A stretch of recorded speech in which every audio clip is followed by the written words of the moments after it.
Okay. ఏం పేరే నీ పేరు? మనోహర్ సార్. ఎందుకు వచ్చినావు ప్రజావానికి? పింఛన్ గురించి. పింఛన్ గురించి. అవునా, నీకు పెన్షన్ రాలేదా? వస్తలే, తిరుగుతూ ఉందా సర్టిఫికేట్ ఉంది. ఓకే, డాక్టర్ సర్టిఫికేట్ ఉందా? ఉంది సార్, సదరం సర్టిఫికేట్ ఉంది. ఎన్నిసార్లు వచ్చినావు ఇప్పుడు ప్రజావానికి? 8వ సారి సార్.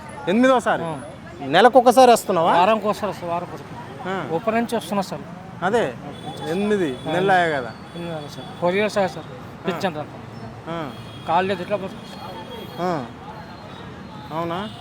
మరి ఏమంటారు ప్రజావాళ్ళ దరఖాస్తు తీసుకునేటప్పుడు? తీసుకున్నారు, అవుతుంది అంటారు, అంతే, వేరే ఏం చెప్తారు, అవుతుంది అంటారు. అంటే 8 సార్లు ప్రజావానికి వచ్చినా అని చెప్తున్నావు. 8 సార్లలో నీకు రిసిప్ట్ ఇచ్చిర్రా? ప్రజాపాలన ఇచ్చింది. స్టాంప్ వేసిర్రా దాని మీద? ఏ స్టాంప్ వేయలేదు సార్, ఒంటి రాసిచ్చారు అంతే.